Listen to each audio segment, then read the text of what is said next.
Hey guys, Sunday night, about 9 o'clock. Got a chance now to go through case number 2, their presentation, as well as the written. Let me just start off by saying nobody else gets the benefit of this, but their written paper was absolutely freaking awesome. And with their permission, I will use that in the future to share with other students. Really well done. Side note, because again, not everybody gets to see it, within their written analysis, really well formatted, graphs, tables, figures, references, etc. Really well done, like data that tells a story, pictures that tell a story, so they did a good job on that. What I want to do, if I can, similar to the last group, I probably do this every time, is give some feedback, again, for the benefit of everybody else as we move forward on the presentation, the oral case analysis. Okay, so a couple things. Number one, really cool, they kicked off the idea of how culture is formed within a company, beginning with its founders. That picture from 1902, MIT, that was really cool. Their riff on Microsoft, on different dimensions of what teams are good at DEI, I thought was really cool. It was well timed, well placed. Kind of said, okay, here's the model. Here's where we want to go. So in terms of format, I guess the biggest thing I want maybe for learning is format. What was laid out was 3 courses of action that they were going to take.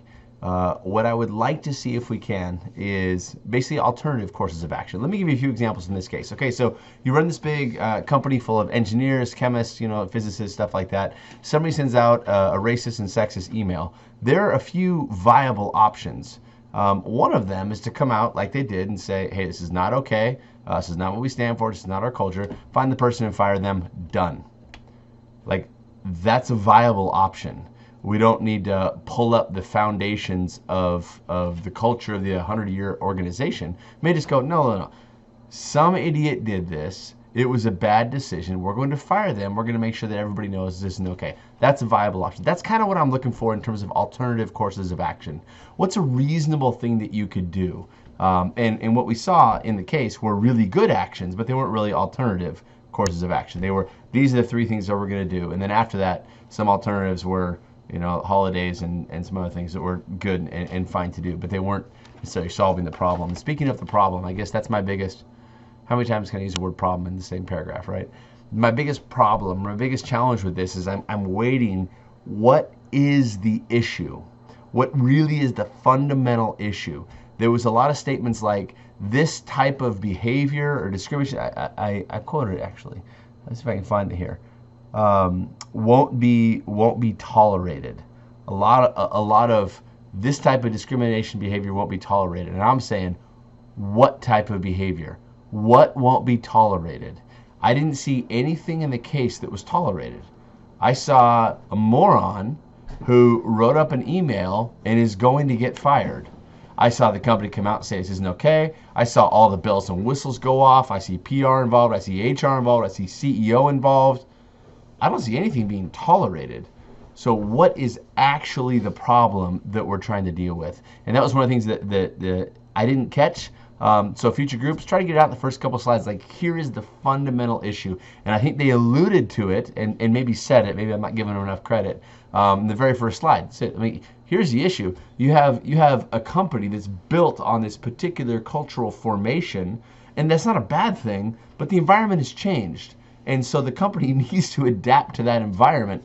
Not just, I'm not even talking about the ethical issue of discrimination or the legal issue of discrimination. I'm saying just business sense. If you're a diverse company, you're more likely to win. So all 3 of those obviously matter. So maybe that's kind of what they were alluding to there, but looking for that straight off the bat, make it explicit. Here is the issue. Here's the problem we're trying to solve. And then go, here are some different ways to solve it. Here's some alternative courses of action. And ultimately say, this is the 1 or the 2, whatever it is, this is what we're going to do. Okay, a couple more things here. Yeah, looking for options, got that. 2-day training for managers, as well as the 1-day training for all employees. The costs were way off. The costs were way off because it didn't include labor loss. How many employees are at that company? What's the average salary of an engineer or a chemist or a physicist? Make that times 8. That's before you even hire a trainer or have any equipment or pay a consultant or set everybody up or travel fees or food or anything else. That's just labor loss. That has to be included in the cost of any training. If they're sitting in training for a day, they're not working. That's your entire company. What is that, 1,000 employees? I don't have the case in front of me. A lot of employees not working, that's a cost. So that needs to be built into it, as well as the 2-day training for managers. In some sense, like you could have gone both ways. They went the way of saying, this team went the way of saying, okay, this is an issue. We believe it's a cultural issue. Let's deal with it now. Let's not push it out another 10 years. Like, I get that. I respect that. On the other hand, what's in my head is like, did we just kill an ant with a sledgehammer? Like was this just some idiot who had, you know, one too many whiskey sours at midnight and fired off an email to his buddy that he thought would be funny? Now we're going to find him and fire him. Is that what it is? And do we really need an all-day training for every employee? Do we really need a 2-day offsite for leaders? Do we really need new policies and new statements? And so it could go both ways. I'm not saying we don't. I'm just saying like let's acknowledge that tension. What we don't want to do is be like we're scientists, right? We're behavioral scientists. And so what we don't want to do is say, look, if it smells like racism, it must be racism. If it seems like sexism, it must be sexism. And then drop every weapon we have to deal with discrimination and sexist behavior, whatever it is, and say, we're going to deal with all of this. Go, okay, wait a second. We need data. We need to know before we smash the ant with a sledgehammer. We need to know what it is we're actually dealing with. And they alluded to that, thought it was good. On the alternative courses of action, one of the things moving forward they said is, frankly, we just need better data. Focus groups, voluntary focus groups, non-randomized sample, non-controlled environment, like it's just not good data. So they said that. I thought that was great. So anyway, costs off, need to know the problem. The solutions were awesome. Again, not everybody will have the benefit of the written analysis, but I mean, it was really systematic. It was recruiting, it was training, it was policy enforcement, it was statements. Like they did a really good job, kind of the overall solution. But my question, kind of sitting back, is going, was this too much of a solution for too small of a problem? And especially in HR and especially in 2022, we are not wired to see like discrimination and go, oh, it's not a big deal, right? We're wired to just pounce on it. And I'm saying, we're scientists. We operate under the law. We operate with facts and data. We got to actually see, is that what's happening here? Or was it just a dumb employee? And when we can make that determination, then I think, well, if it was a bigger issue, we can drop the hammer. Termination, yes. Love it. Find the employee who said it, terminate them. Yep. I'd say make it public, make it big. What are they going to do? Sue you for libel, slander? Okay, you might roll with that.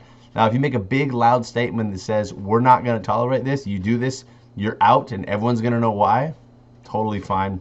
I think that's good. Get good data. That was good. Okay, that was it. Hopefully that's helpful. As rescue, I saw Group 3 already posted theirs. Maybe they want to make a revision based on this feedback. Maybe not. I don't know. But again, just tell me, what is the problem we're trying to solve? Give some reasonable and almost like scalable courses of action. Like, here's like the weenie way to do it. Here's the, the average way to do it. And here's how we just crush it. And then pick based on cost analysis, what kind of environment you're in, what kind of market you're in. They hit it right on. This is a very valuable company. The cost is going to be fine, frankly. They operate on high-end human talent and very high margins, so they're a wealthy company. There's another case coming up on people that manufacture carpets in the Southwest. Okay, that's a very low margin. There's much less of a tolerance in terms of expenses for training and things like that. So anyway, I thought they did good recognizing that context. Great job. It's always fun to see what people come up with, but hopefully this is helpful for the groups moving forward.